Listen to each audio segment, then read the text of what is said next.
Deborah froze. Her hands trembled as she opened the door. And there stood her mother, dusty from the long road, clutching a small bag, eyes filled with joy and pride. "Surprise, my daughter. I came to see you," she said warmly.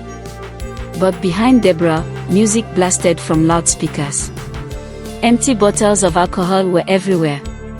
Strange men and women laughed inside the apartment. Deborah froze.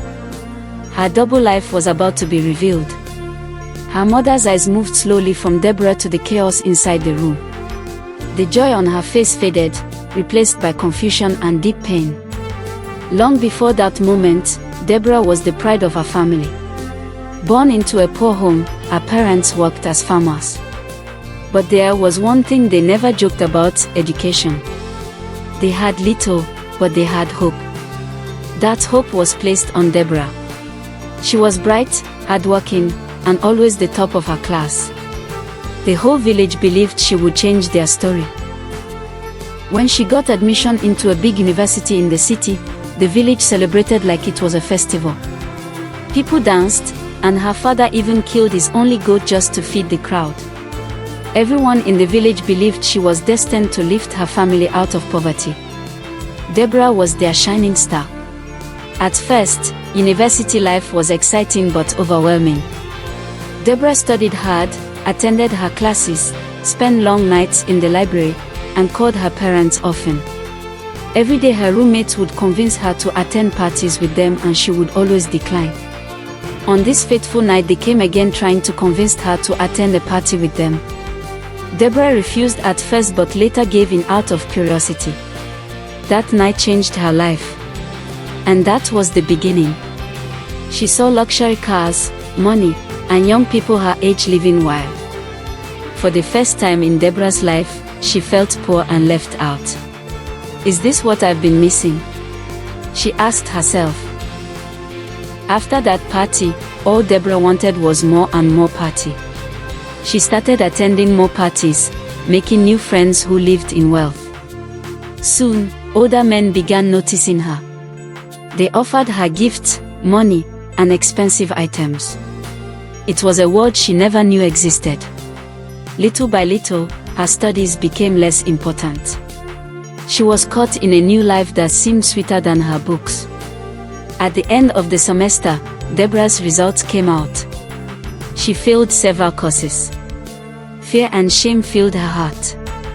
She thought of her parents, who worked so hard to send her money. She couldn't bear to disappoint them. Instead of confessing, on one of her calls with her parents, Deborah lied. She told her parents she was doing well and thanked them for their tuition support. But in reality, her life was now centered on parties, alcohol, and relationships that only pushed her deeper into destruction. With each passing semester, things got worse. Deborah failed more courses, skipped more classes, and spent more nights at parties. But each time she spoke with her parents, she would lie. Her mother prayed for her, her father sacrificed more to pay her fees. The lies became heavy, but Deborah kept hiding the truth. One day, Deborah received a letter from the school. She had been expelled for failing too many courses. Her heart sank. Everything she had built, every dream her parents had, was gone. But still, she could not tell them. She continued pretending, living on their money, while living a life of deceit. Now living off campus, Deborah's apartment became a center for parties. Expensive clothes, food, and drinks filled her days. She told herself she was in control, but deep down, she knew the truth. She was living a lie. Her parents continued to sacrifice, not knowing their daughter had lost her place in school. Back in the village, Deborah's mother decided to visit. She missed her daughter and wanted to surprise her. She borrowed transport money, packed a small bag, and set off. Her heart was filled with love and pride. She dreamed of seeing her hardworking daughter in her school environment. She never imagined what awaited her. When she arrived, she asked for Deborah at the school hostel. But no one had seen her there in months. A kind student whispered, check that off-campus apartment. That's where Deborah stays. Confused but curious, her mother followed the directions, hoping it was all a misunderstanding. Her mother knocked on the door. Deborah opened it, and silence filled her soul. Behind her, strangers laughed, danced, and drank. The home was a mess of alcohol bottles and loud music. Her mother's face fell. "Deborah, what is this?" she asked, her voice breaking. The people in the room grew quiet. The man on the sofa stood up awkwardly. Deborah's friends slipped away one by one. Tears filled her mother's eyes as she looked around the room. It was nothing like the dream she had carried in her heart. Deborah could not speak. For the first time, her lies were exposed. Her mother cried bitterly. She couldn't understand how the daughter she sacrificed everything for was now living a life of deception. Within days, the story spread back to the village. People whispered, some in pity, others in anger. Her father fell ill after hearing the news. The shame and disappointment broke his spirit. Deborah's mother stayed in the city for weeks, hoping to help her daughter, but the damage was done. The wealthy men left. The friends disappeared. Deborah was left alone. No degree. No reputation. No money. Nothing to show for all her parents' sacrifices. For the first time, Deborah realized the true cost of her choices. But life has a way of humbling us. Months later, Deborah returned to the village, broken and humbled. Her mother welcomed her with open arms. Her father, though weak, told her, education is important, but character is greater than certificates. From that day, Deborah made a choice. She started small, teaching the children in the village, using her little knowledge to give them hope. Deborah walked through the dusty streets of her village, her braids tied neatly this time, her clothes simple. Children ran up to her with joy, but behind the smiles, she could feel the stares. Neighbors whispered. Some pitied her, others mocked her.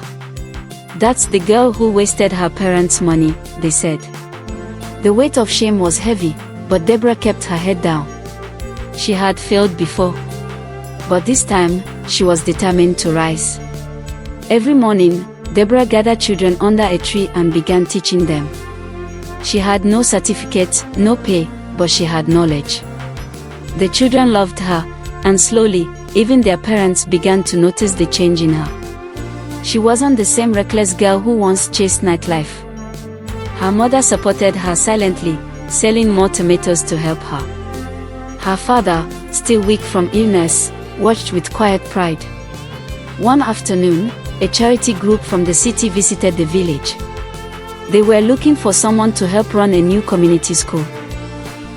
When they saw Deborah teaching children passionately, they were impressed. One of them asked, "Would you like to work with us? We can even sponsor you to complete your education." Deborah's heart raced. This was the second chance she had prayed for. But life always tests us. A wealthy man from her past suddenly reappeared in the village, driving a luxury car. He smiled slyly and said, "Deborah, you don't need to waste time with these poor kids. Come with me again. I can give you everything you need." For a moment, the old feeling of hunger for wealth flashed in her eyes. That night, Deborah sat outside under the moonlight, torn between two worlds. The easy life of wealth, or the slow, honest path of teaching and rebuilding. She thought of her parents, of the pain she had caused. She thought of the children who now looked up to her. In her heart, she knew the answer. The next day, she rejected the man's offer.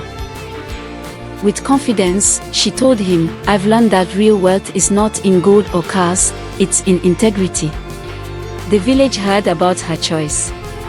For the first time in years, people spoke her name with respect again. Deborah smiled, knowing her journey wasn't over, but this time, she was on the right path. Deborah's story shows us something powerful: falling is not the end. True strength is choosing to rise again, even when temptation comes knocking. If you were Deborah, Would you have chosen wealth again, or the slow path of redemption? Drop your answers in the comment section. And don't forget to hit subscribe button for more powerful stories like this. Thank you for watching.